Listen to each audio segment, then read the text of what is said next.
for coming and welcome everyone to the Newburyport Literary Festival. My name is Jennifer Entwistle and I am the co-director of the festival. We have been putting this festival on for the past 16 years. Usually we're in downtown Newburyport, but for the past 2 years now, we're doing it via Zoom. So thank you for joining us here online. Now, using Zoom, we're using webinar, which means that you can see and hear us, but we can't see or hear the audience. So we encourage you to use the chat and have, a discussion there. Feel free to call out any of your thoughts. But if you do have questions for the author, please put them in the Q&A tool that's at the bottom of your Zoom screen. It's marked Q&A. That will create a list for Chris to work from because we'll be doing questions and answers at the end of this session. I do want to give a shout out to our local booksellers. We are partnering with Jabberwocky Bookshop here in Newburyport and with the Bookshop of Beverly Farms. When we get this session started, I am going to put links to those two bookshops in the chat window. Hopefully you will buy your books from our partner booksellers, or if you have a favorite local independent bookstore, then we encourage you to support them as well. As I'm sure most people know, this is Independent Bookseller Weekend. So, I always say every day is Independent Bookseller Day, but this weekend in particular, we want to celebrate our local indies and we want to make sure that we are supporting them. So we're here to talk about groceries. So I will introduce our moderator. Christina Koliander is a freelance writer and editor living in Vermont. An avid reader, Chris is a festival regular. This year marks her 6th year as a moderator, and she is my wonderful friend, and I am so happy to introduce her. So Chris, I will turn it over to you. Oh, thank you, Jennifer, for the introduction. And hi to everybody out in Cyberland. And now it's my turn to introduce to you today's author, Benjamin Lorr. Ben is the author of Hell Bent, a critically acclaimed exploration of the Bikram yoga community that first detailed patterns of abuse and sexual misconduct by Guru Bikram Choudhury. And the book we're talking about today, The Secret Life of Groceries, and it has been called, quote, a titanic achievement of reportage, insight, humor, and humanity about the American supermarket. And I am excited to announce that hot off the press last week, I got notice that The Secret Life of Groceries might be turned into a television docuseries. It was just optioned by the production company Truly Original. So congratulations on that. I'm sure we'll talk about that a little bit later on. Ben is a graduate of the Montgomery County, Maryland public school system and Columbia University, and he lives in Brooklyn. So welcome, Ben. Hey, y'all. Thanks for having me. Yeah, so you spent 5 years investigating and researching this book, and it begins with the every other month deep cleaning of the fish counter at the Whole Foods that you worked at in New York City. And you describe in great detail the smell that permeated the store as this cleaning went on. And I thought it was a great way to begin the book. And I wanted to read a paragraph that I sort of felt it put things into perspective for the reader and also today's audience as an introduction to the book. So I just want to read it. All my little markups when I was reading it, but this is an easy one to find. First, lest we get off on the wrong foot, a moment to state how underplayed that description of the opening smell was. Over the course of researching this book, I climbed aboard fishing boats littered with the debris of mashed fish and seaweed left for weeks at a time to roast in the sun. I necropsized chickens, pulling their guts apart, looking for signs of disease as they radiated their lab-specific scene of ammonia and death. I snuck into industrial swine farms and chicken houses, wading through lagoons of feces in the process. And at one point in Thailand, on a 90-degree summer day, I stood ankle deep in the rotten fish at the loading dock. 10,000 minnows piled into silver ribbons, left for days as they waited to be transformed into the protein base of the aquaculture pyramid. Those were those were some strong sniffs. And yet none of it, not the trash fish nor fecal lagoons, was as fundamentally gross and disturbing as the smell that came out of that fish case in Manhattan, in a Whole Foods, in one of the wealthiest neighborhoods and the wealthiest nations in the world. Which is to say, melodrama has its place in life, but not in my descriptions of smells. Maybe that's an odd note to start a book on, but this is nonfiction. Names have not been changed, except in the few places where I felt my writing might threaten a subject's livelihood. Characters have not been combined. Quotes are either from audio recordings or written down in the moment. And descriptions of smells have not been exaggerated for effect.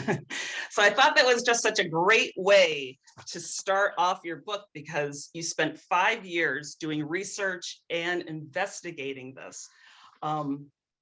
And I just thought that that was just a great way. Do you want to say anything about it? Sure. Yeah, thank you for reading that. And it was important to me for two reasons. One, I think it is a pretty graphic introduction, and it's all, of course, was real. It was something I spent some time working at a Whole Foods for the book. I just felt like I needed some experience on the retail floor if I'm going to write about groceries. Both from, I have tons of time as a customer, very little time as a clerk, and I ended up working at the fish counter. And of course, there is this irregular cleaning, and this fish case turned out to be an old one with irregular cooling system, so it would break down. And during the course of the retail chaos, little pieces of fish would kind of slip through the cracks of the ice, and they would fester down there into this unbelievably disgusting rot. And I wanted to detail that, not to call out Whole Foods. I actually don't think this is like a Whole Foods problem whatsoever. I think if you think that people are selling fish with no smells attached, you're probably living in the wrong physical universe. I think all fish come with nasty smells, but because the surface of that Whole Foods counter was like pristine and the customer experience was beautiful, and yet right below that, that only the employees were privy to, was this actual purple green bile rot that was so horrendous to experience. And to me, it was just a really potent metaphor for the grocery industry as a whole, which is to say that you can have this very hygienic, safe, beautiful service experience that masks a lot of suffering, indecency, and it also masks a lot of passion and ingenuity and entrepreneurship as well. But there's just this buffer between what's actually going on to deliver this stuff and what's on top and what we experience. And that's kind of behind the scenes. Yeah. So the first book that you wrote was about the sex scandal, I guess, in the Bikram yoga community. And your second book was about grocery stores. And as I was reading, I'm like, well, these are kind of two totally separate subjects. But then you must have been thinking for the reader, because in the end, you actually tie the two together and you address that. So I was wondering if you could talk about that, the similarities between the two and why you decided to go naturally to this next subject. Yeah, it's a great question. And I'll leave off the connection I make at the end, just for any readers who actually pick up the book, because I think it kind of connects a lot of themes in the book together. But there was a direct connection. So the Bikram yoga book, one, it's just my style as a writer, was very immersive. I did gobs of yoga. I was practicing yoga 6 days a week, went to multiple teacher trainings, really invested myself in the Bikram yoga world to understand it from kind of an inside out perspective. over the course of that research, of course, women started coming up to me and saying things like, oh, if you're going to write this book, you need to know that Bikram is abusive, that Bikram is raping me. And then, of course, would say like very, they would say things in a very nuanced manner because they trusted me. And so in one hand, that approach all dovetails very closely with what I wanted to bring to the grocery world.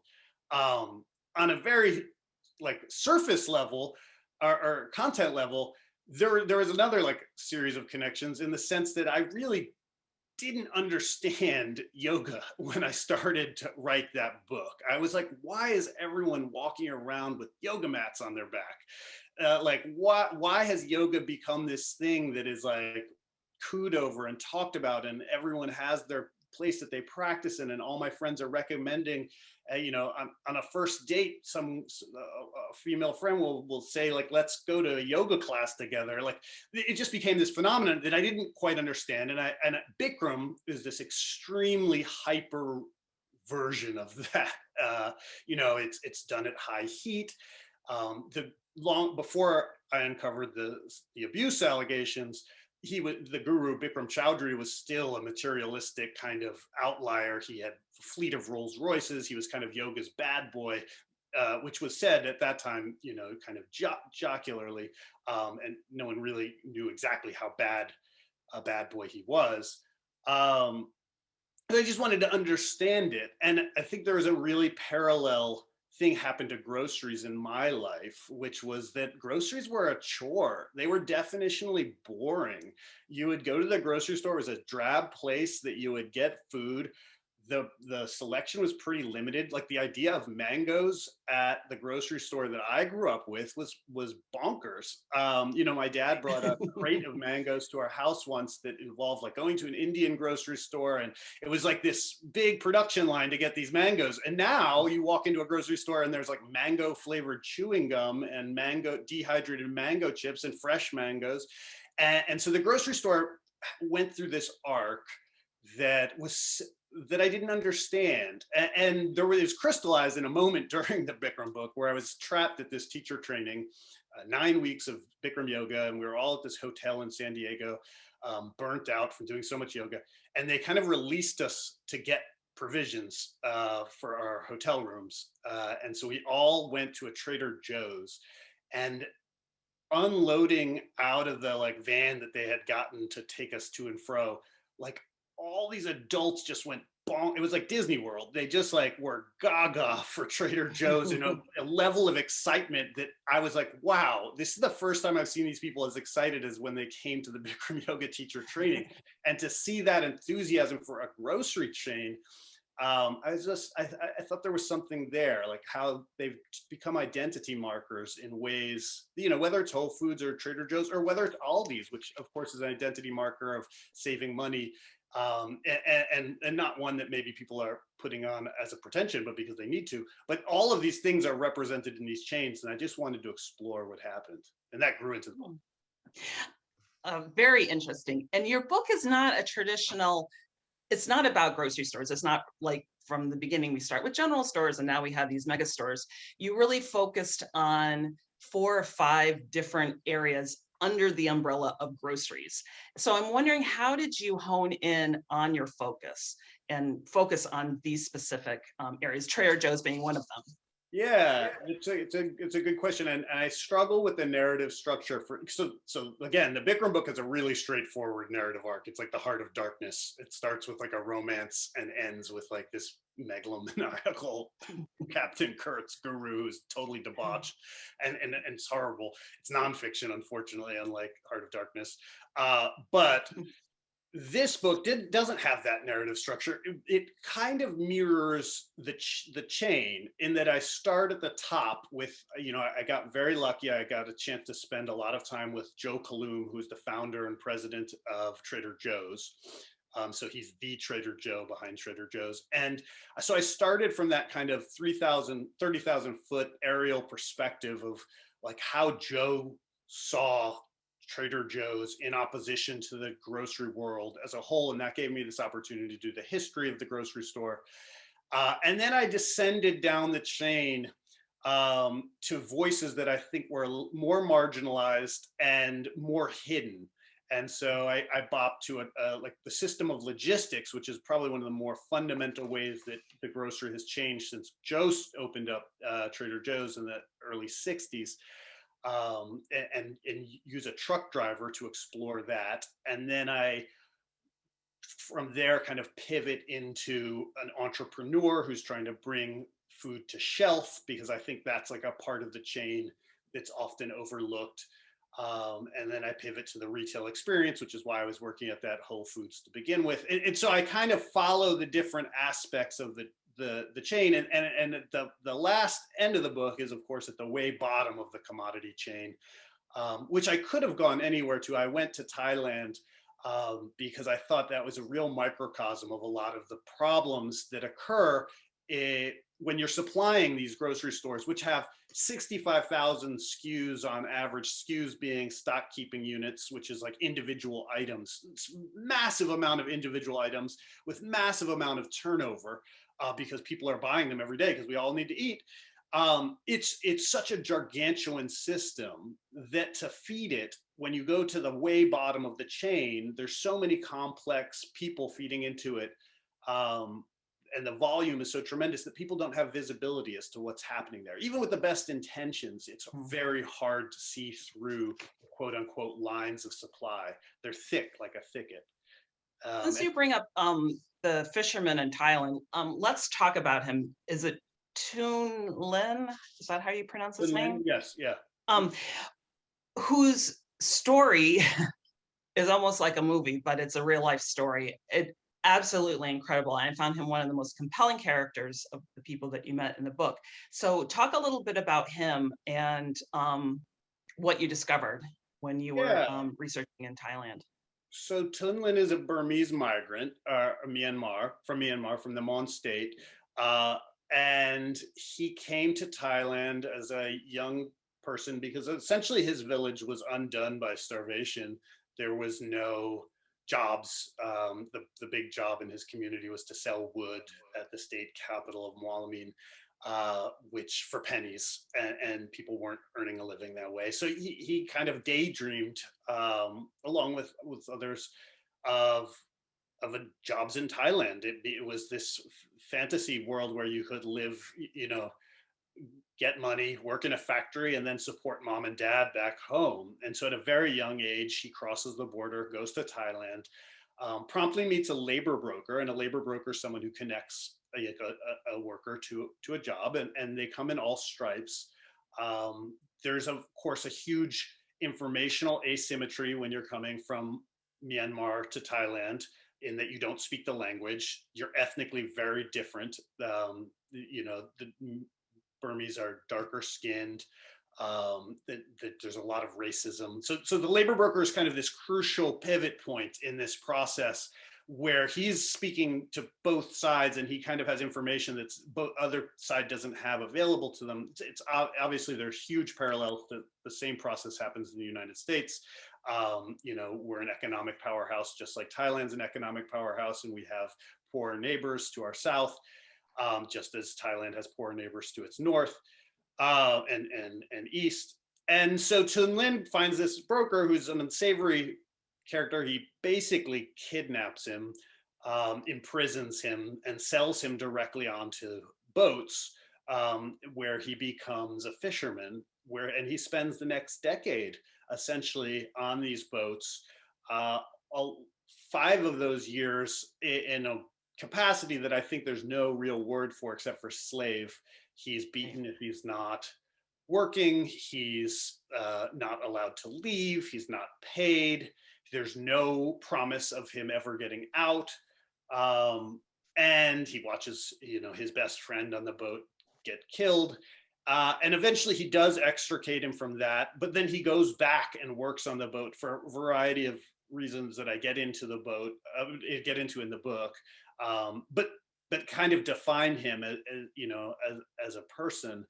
And to me, his story, the horrendous, and I'm not doing it quite justice here because it's just graphic, but his story is emblematic, and the abuse that he suffers, of a lot of what goes on at the bottom of the supply chain.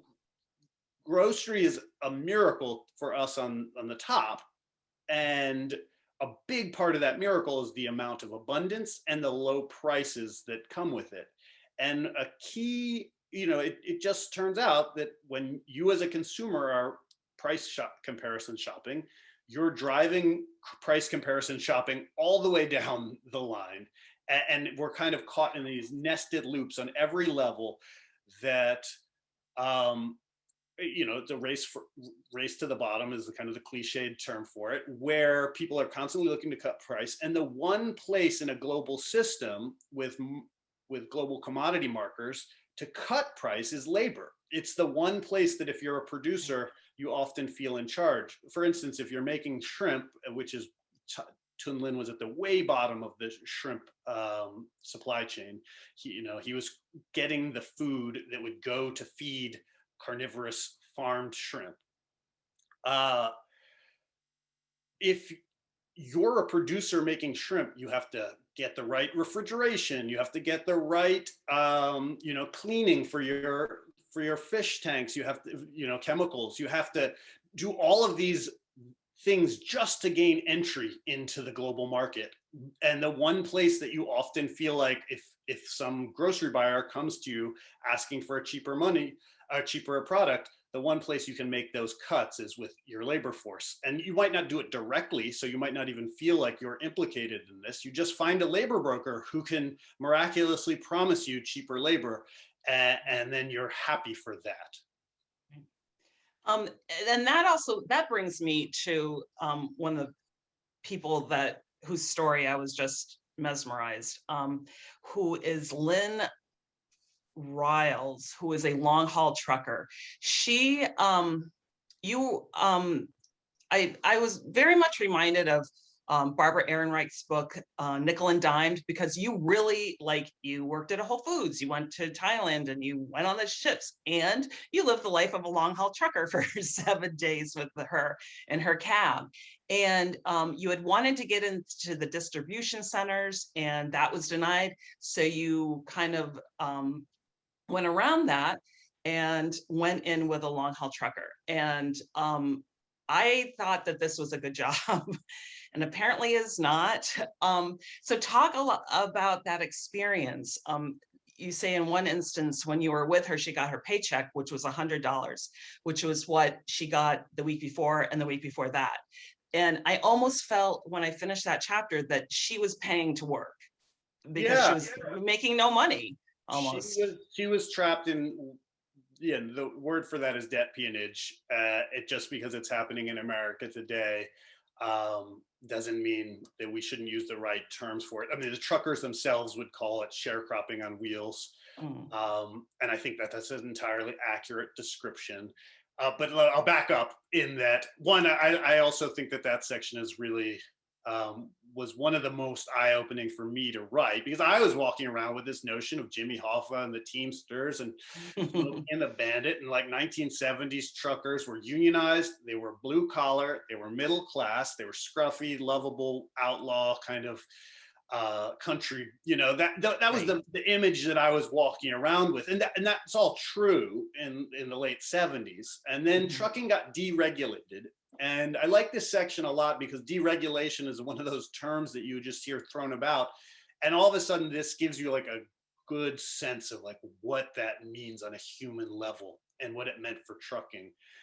What it meant for trucking is that the carriers, the trucking companies, had to start competing on a completely new level, and they multiplied.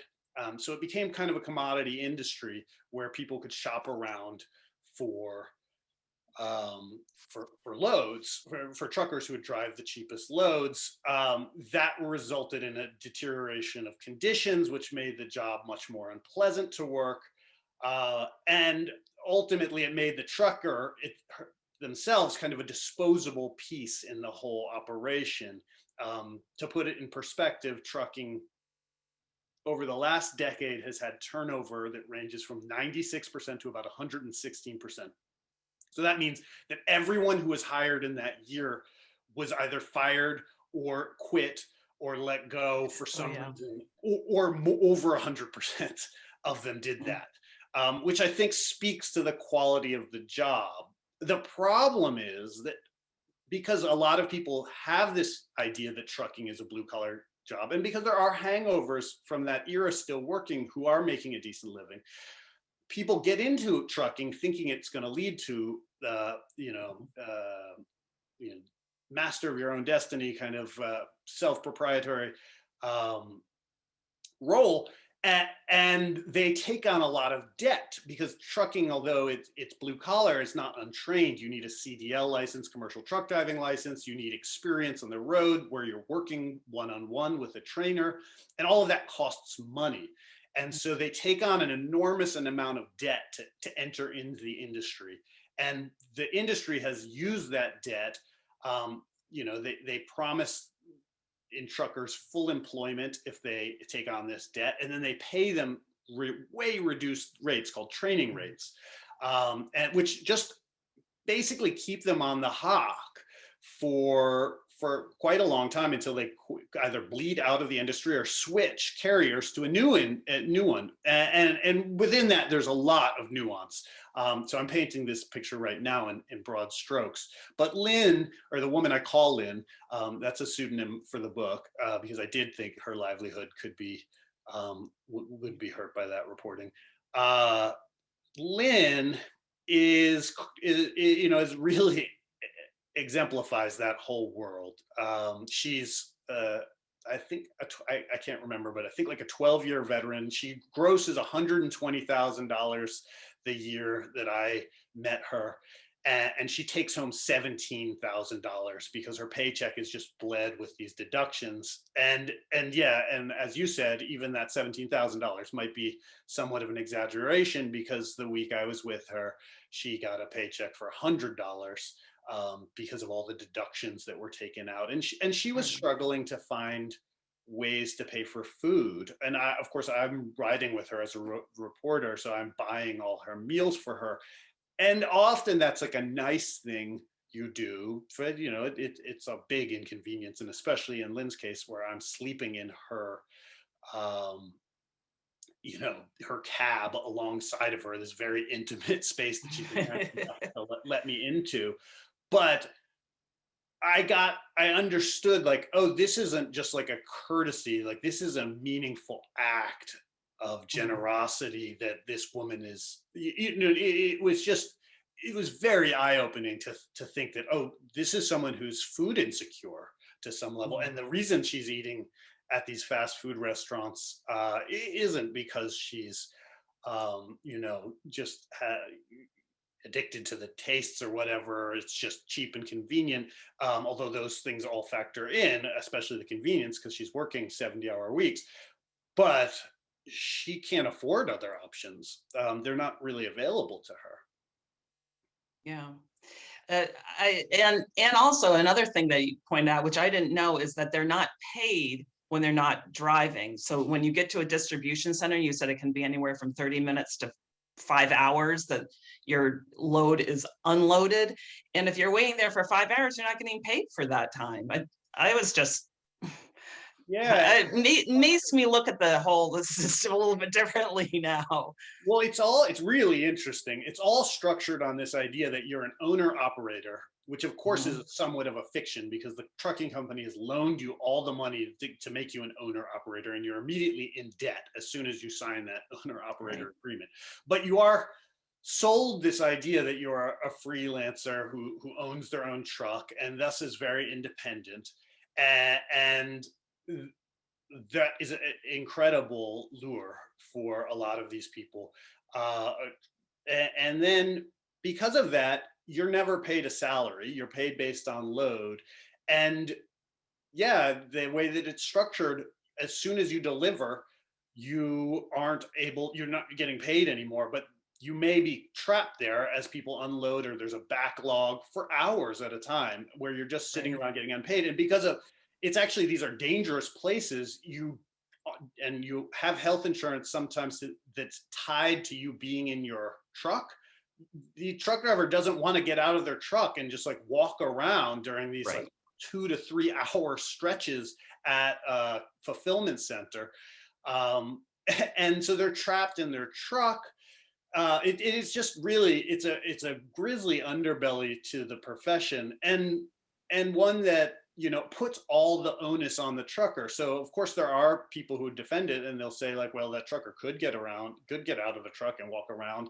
But of course then they're taking on this liability, and a lot of them don't feel like that's a mistake, and they've seen it be a mistake for others. And Yeah. it's really interesting stuff.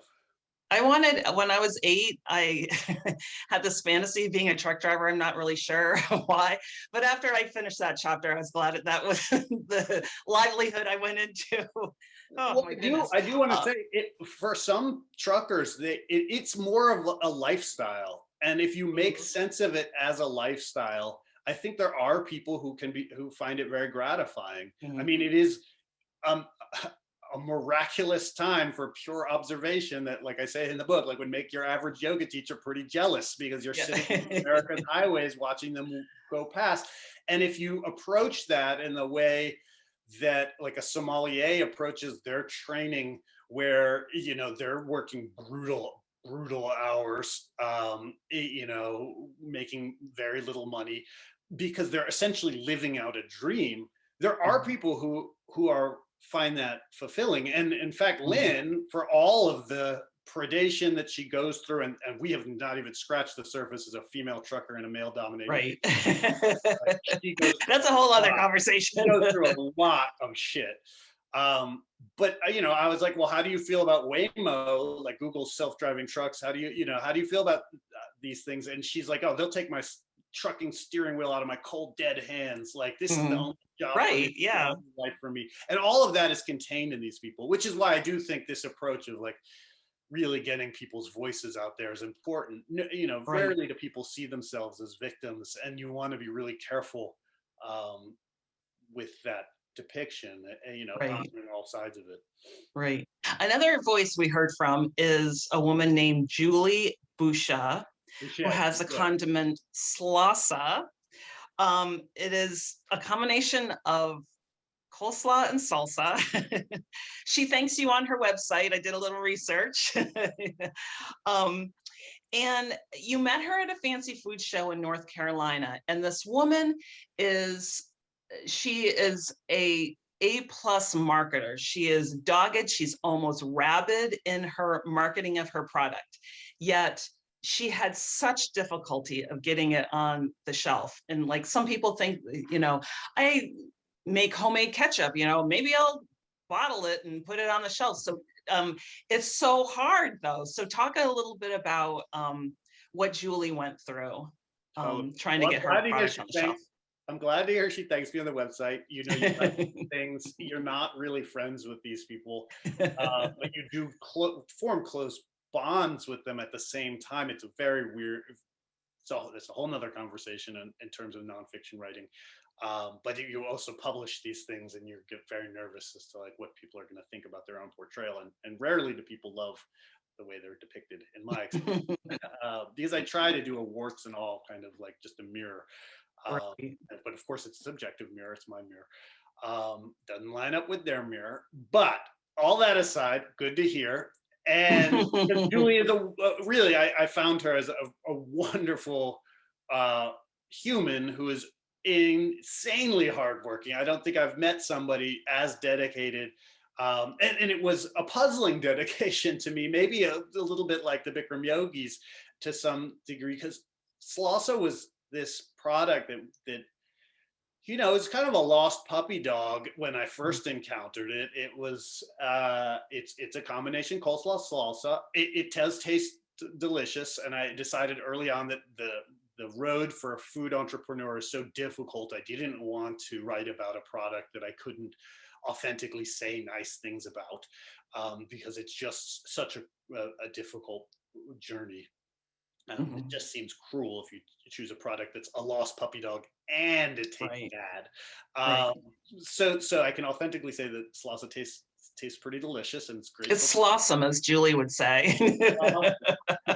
But so she, I think one, got into the industry not knowing how it's structured, and two, which was perfect for me because I didn't know how it's structured, but it turns out that when you're selling your product, you're not just competing against the other condiments. Like her competitors aren't just the relishes and the ketchups and the coleslaws of the world.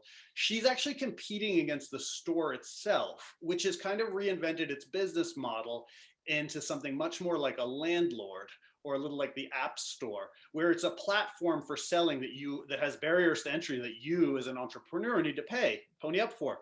And many times it's just a pure pay for play, which I think maybe as a customer for those big end cap displays, where you're like, oh, that's like Heinz must have paid money for that. But what we're talking about is every inch of the shelf in many grocery stores is a pay for play system.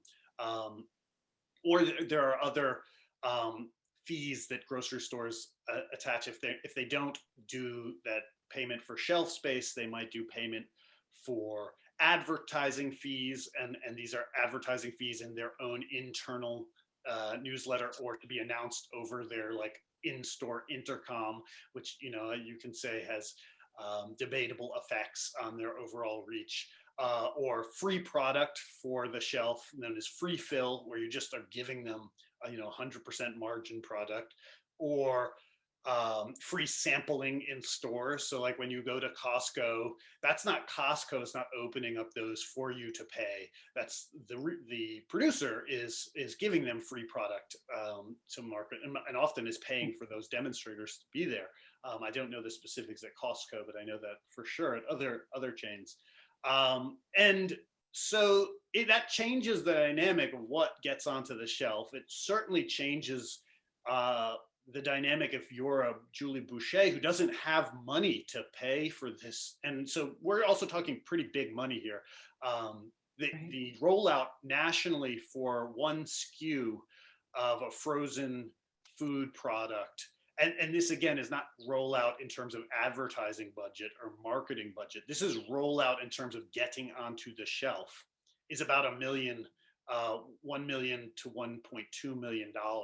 So that's not something you just like graduate from the farm market and take your product and just roll it out to grocery stores. So you need some venture capital money often to do that nowadays. And if you don't have that, then you have to go do what Julie does, which is essentially become a full-time marketer that's glomming onto every possible opportunity to trumpet your product. And Julie, of course, does this in the book in the most wonderful ways. She's just a very creative person, and she kind of masters the American PR art, which is like, how do I make an opportunity for me into an opportunity for you, which you need to become cynical about, and I think I am fairly cynical about it in the book. But it's also beautiful because she's just going around creating opportunities for people that like get them to mention Slausa in like a 5-second soundbite somewhere, and she's obviously succeeded because now we're all talking about Slausa. Yeah, exactly. I looked to see if I could find any locally, and the only place I could find it was Lowe's, which is really, I didn't know that they sold food, but it must be with the grills, and that's a huge market for her, so good for her. Yeah, she took it from all of like 0 stores to now I think they're in about 8,000 different places. I don't know. I honestly, I'd have to figure out. I think things have probably changed, and the pandemic has shifted everything. One thing I wanted to ask was, with the pandemic, I think that everyone came to the realization of how essential grocery stores were, as well as their employees, which you didn't really think about. You just went grocery shopping, and with the pandemic, it was really brought to the forefront. For me, it was like my only social time to be able to go to the grocery store and have people milling around me. So I'm wondering if you, with all your research that you've done, when you went grocery shopping, because you're in New York at the height of the pandemic, was there something that you noticed that us regular people would not have noticed, either going on in the shelves or something else that's going on? Well, there were a few things. I mean, one, I think the pandemic just did the work of the book. I mean, the whole point of this book, and we've been telling a lot of heartbreaking stories, but I think in general the book tussles between those two, and I really want to just get across the idea that the grocery store is this miraculous place that is just a beautiful, beauty is the wrong word, but it's just this awesome amount of variety and options and choice that is, available to us that we've completely taken for granted. And the pandemic, of course, ripped away that completely taken for granted.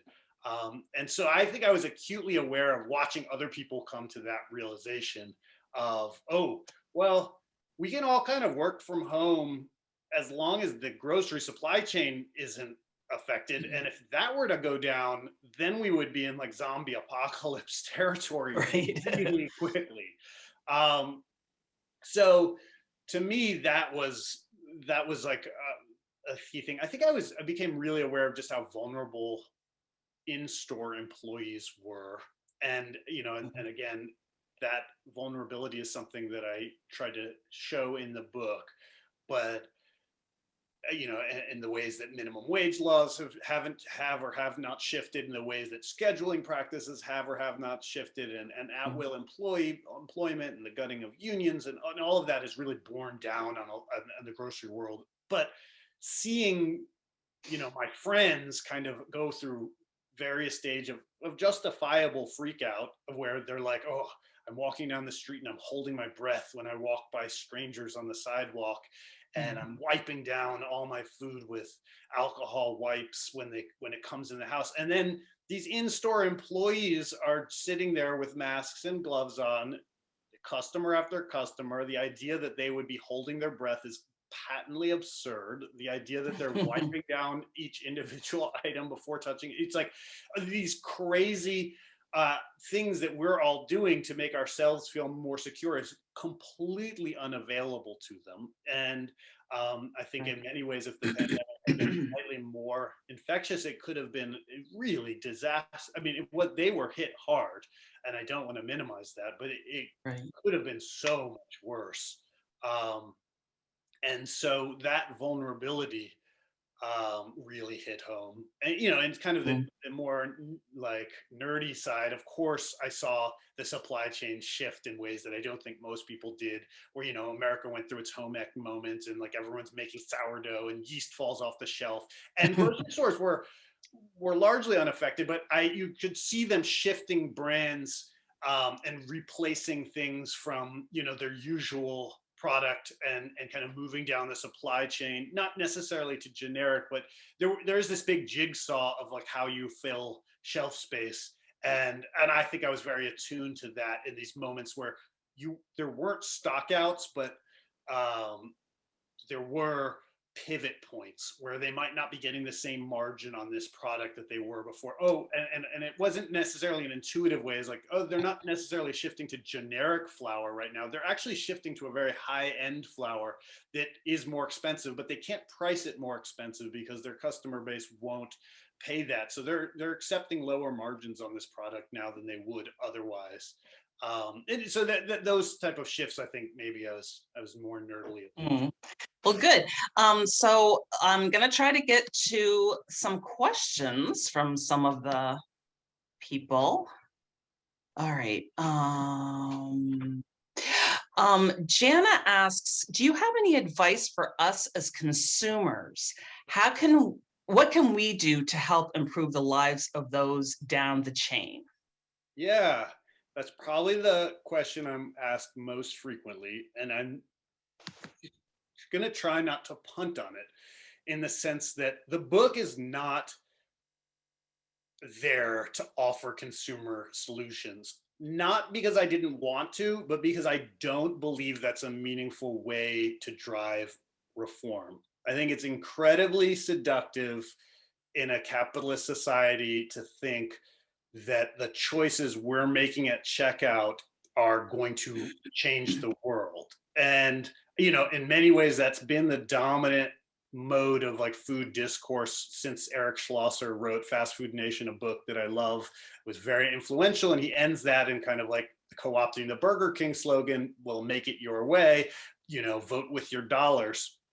And to me, the research in this book brought me to the limits of what was possible with voting with your dollars in a system that, like I just was saying with the pandemic, can pivot very easily between options with supply chains that are so massive that they don't have visibility all the way through, even with the best of intentions. And then, of course, sometimes people don't have the best of intentions.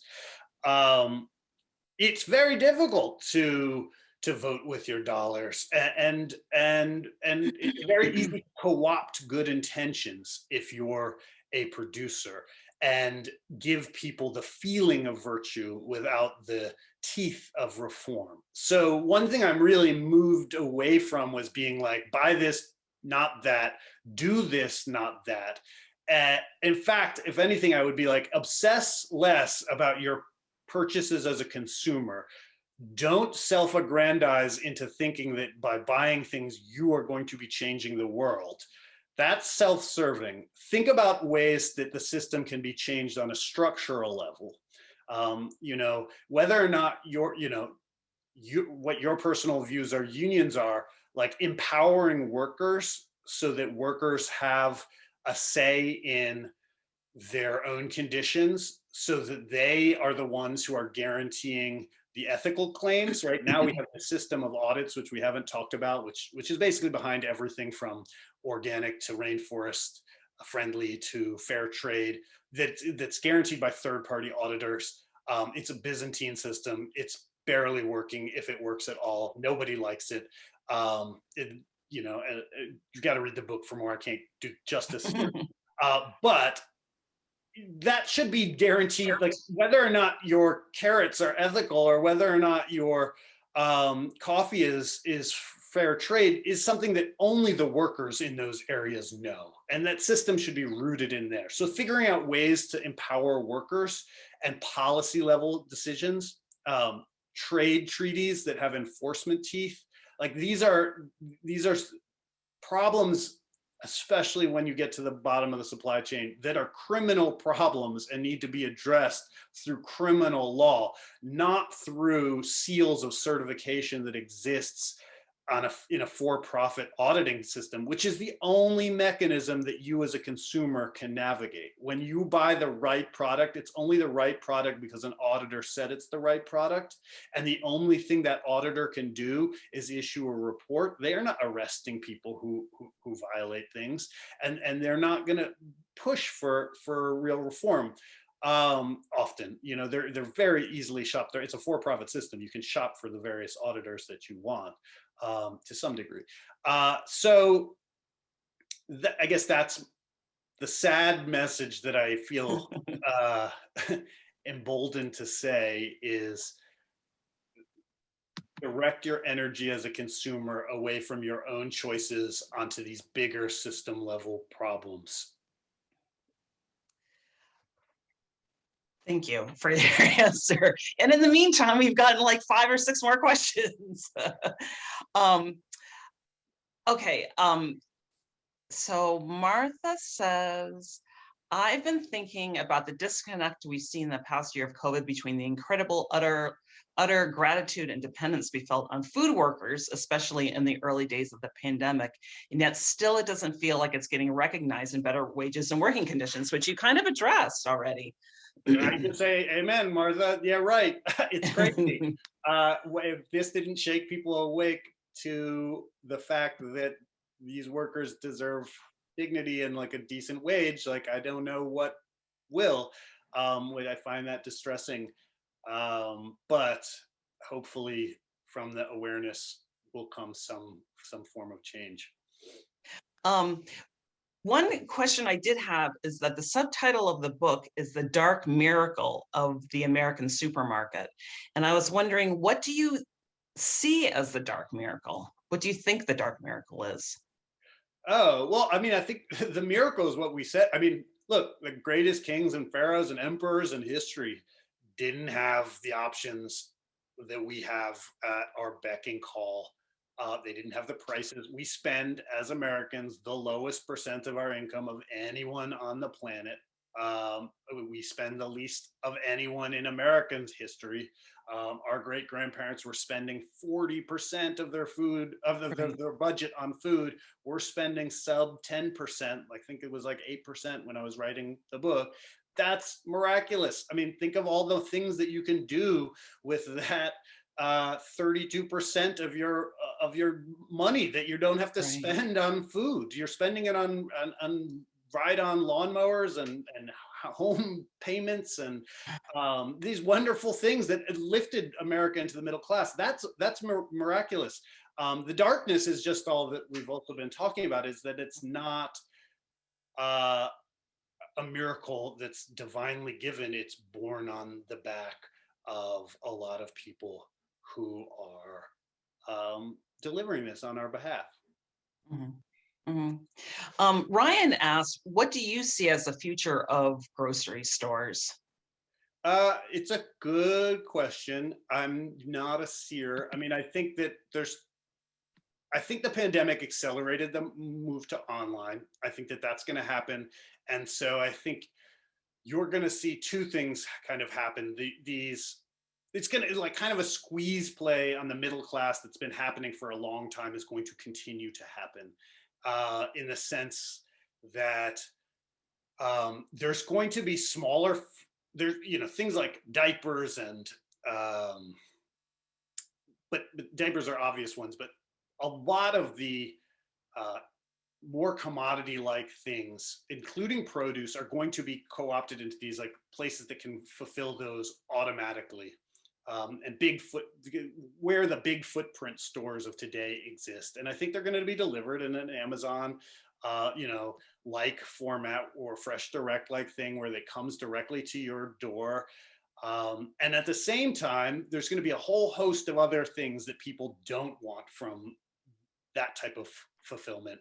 A big part of the grocery store is wandering around the aisles and kind of becoming inspired by what you see in this journey of discovery and finding new food products. And so there's going to be a lot of smaller footprint stores that cater to that. And I think, although no one has done it successfully yet, there will be online spaces that do that. And maybe you're seeing that in like the meal box front is maybe an unsuccessful version of that. But something where people have a little bit more choice than the meal box, but they're still being led to things that are inspiring them. Like I've seen like interesting like salad delivery places, like Farm One in New York, that they kind of have like grow your own salad options, and then like a wide variety of things within that you would never as a million years know about if you weren't in that space. So as a consumer, you're both getting the convenience of delivery, you're getting options that you wouldn't have known about. And so that smaller footprint, I think, is going to coexist with this kind of more commoditized, online e-retail. Guesses though, I don't really know. That's not my job.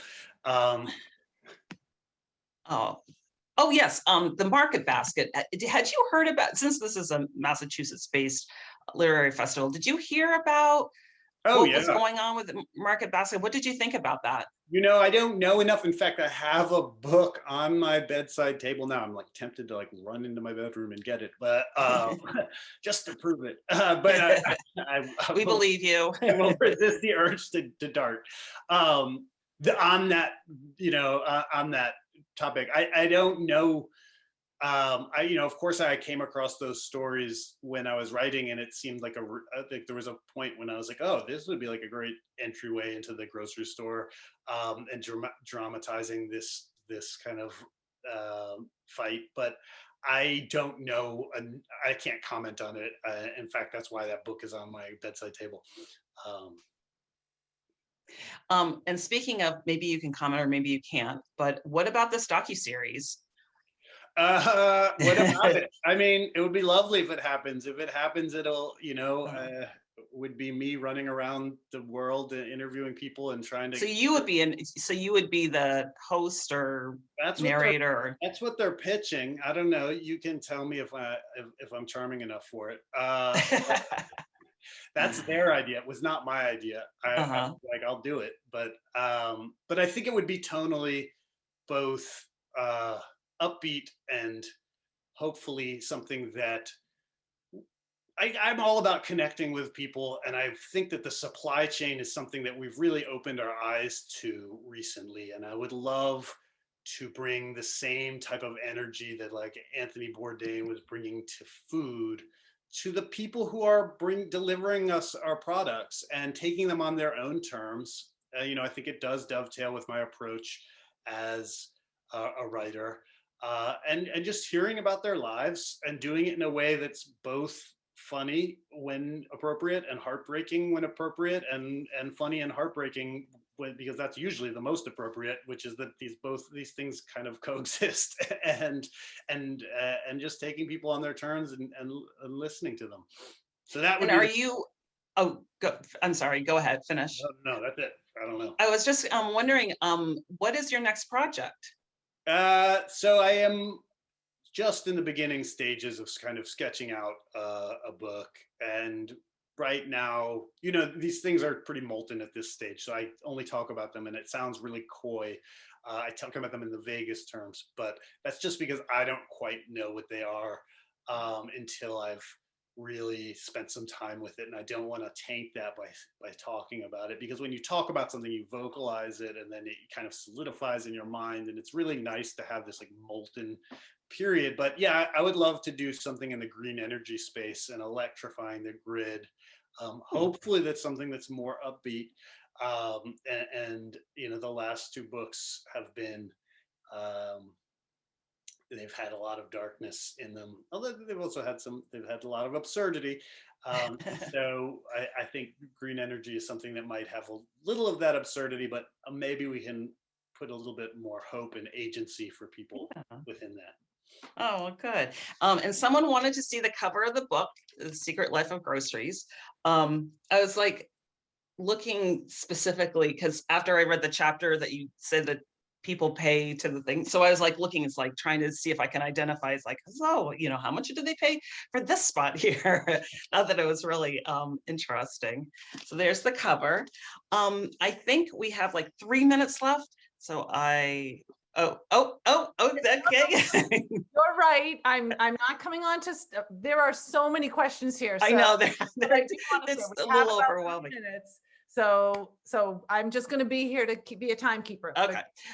Let's see. Do you have any opinions about companies like Misfit Markets that are rescuing misfit produce and delivering to homes? Yeah, I mean, I think food recovery, I think food waste is huge. I love these companies that are entering the space. I think there's a lot of really, I won't speak to anyone in specific, but I just think it's a great opportunity for matching these consumer desires to do things with products that are left out of this price comparison shopping, and notion that consumers want perfect goods, which frankly is true, and consumers are prissy, and I'm the prissiest. I think we all are picking up our apples and looking at them for blemishes, even though they're perfectly good apples, and 100 years ago they would have been the best, greatest apple on planet Earth, and we've just lost perspective. So I'm all about that. I think it's great. I think there are a lot of other ways, like the Daily Table, which I think is also a Massachusetts chain that's working with foods that are out of date. They're not expired, but they're overdated, and yet are still completely healthy and good to serve. And they're doing amazing things with selling that food in low-income communities, and providing jobs, teaching people how to cook that food, and doing so in a way that it gives people a lot of dignity. And it's not about selling expired food, but about really cheap prices on really healthy food, and kind of empowering people with their shopping. So the Daily Table is like another place that I can speak to as doing really great work. But yeah, I love that space. Oh, good. And it's 3:29. I know. Well, I'm going to push it a little because one of the comments is, have you or will you looked at the issues around sell by dates, best by dates, regarding food waste? So that kind of piggybacks on what you were just saying. Did you do any investigation in that area? Well, I won't say it's like investigation, but I talked to a lot of people who are really smart in the space, and I think, you know, sell by dates are not great indications of when food is expired. They often, you know, it's actually very fast. You know, Trader Joe's, for instance, makes a bundle of money by buying things that are called short-coded goods, which are near expiration, and the places want to unload, but because Trader Joe's is so good at turnover of their items, because they have this committed cult following of people who love them, they can turn that product over in a way that, even though it's short coded, the consumer still gets it with plenty of time, and they make a lot of money. So I mean, I think to the extent that there's any investigation there, it's that there's a lot of misinformation around short coded things. Of course, because of the volume game, if you're picking up short-coded items, you'll notice that sometimes they go bad prematurely because there's a big mix of things within that fall within that kind of range, and occasionally you'll end up on the wrong side of things, which is probably why Trader Joe's has like a lackluster reputation around its fresh stuff, a great reputation around its packaged stuff. But you know, the things you want, there's obviously products where there are expiration dates that, you know, dairy products, for instance, that you want to pay attention to. But I guess like paying attention to the difference between an expiration date and a sell by date is something I would lean into. All right. I wish we could keep going because, first of all, I know. We didn't even get to half of my questions. and I can tell other people are too, because there's so many great questions here that I'm so sorry, we just can't do them. So I recommend that you buy the book and everybody reads it. And I don't know, we'll have to come back and have a book club discussion on it. Right, exactly. Exactly. So Benjamin and Chris, thank you so much. Thank you. Yeah, Chris, thank you so much for the great questions. It was really fun. I hopefully good. This was fun. Rambly. No, not at all. And for our audience, thank you for participating. Yes, thank you. Questions. We've still got one more session block for the festival, so I hope everybody will go to another session now. So thanks so much. Have a great day.